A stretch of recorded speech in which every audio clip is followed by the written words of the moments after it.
չէ, այսինքն ես առնվազն չեմ լսել, որ տղաներից եւ Գևորգից բացի այլ մարդիկ հարցաքննվել են, այսինքն տուժողի կարգավիճակ ունի այս գործում Նիկոլ Փաշինյանը եւ նա հարցաքննվել է կամ մարդիկ ովքեր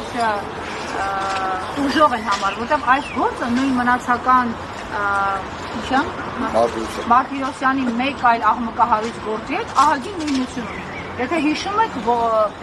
լուսահոգի Արմենը Գրիգորյան դատապարտվում է, բայց չկա տուժող, նույնիսկ այդ բողոքը այդպես էլ որևէ ձեռագիր կամ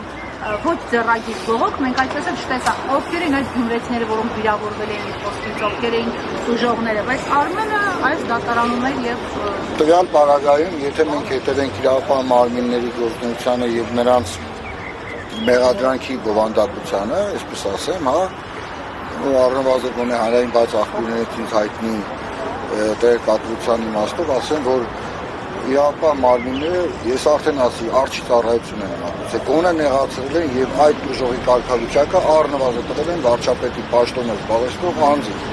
Հետևաբար պետք է վարչապետի պաշտոնը զբաղեցնող անձը ճանաչված լիներ առնվազն տուժող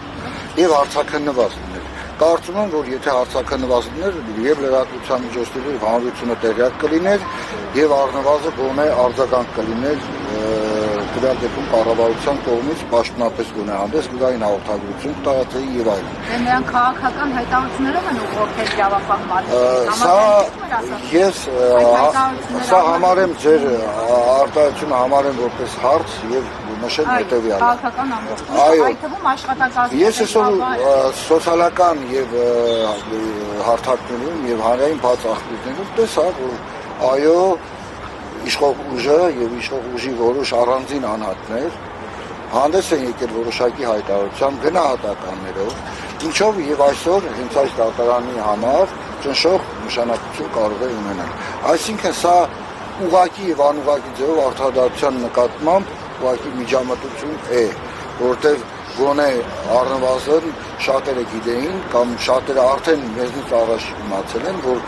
կալանքի միջնորդում է քննարկվում դատարանում եւ փորձել են դատարանին ինչ-որտեղ ուղղորդել այդ միջնորդության քննարկման հարցը։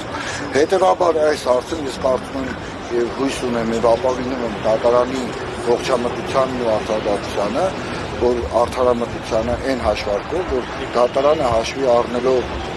կողմերի հավասարությունը, հաշվի առնելով արդարադատության շահը, հաշվի առնելով իշարք հանգամանքներ, նաև հանրության, այդ թվում նաև ինչու՞ չէ վարչապետի պաշտոնը զբաղեցնող անձի լավագույն շահերը, պետք է քաղաքական, նախընտրական ինչ ուզում ենք անունը դնենք, պետք է այս միջնորդությունը մերժի այն հաշվարկով, որպեսզի դաշտը մնա նեյտրալ։ Կարող ենք չունենալ հուսալի հիշողություններ, բայց մենք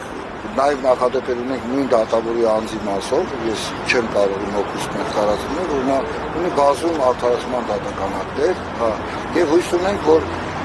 գոնե այս միջնորդությունը քննարկելիս կամ քննելիս նա գտնվի արդարացնիկ եւ արդարադատության շահը գերակայելով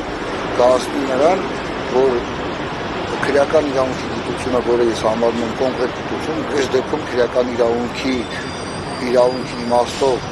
Դավիթ Մինասյանի գործնահարվածը կվերականգնվի։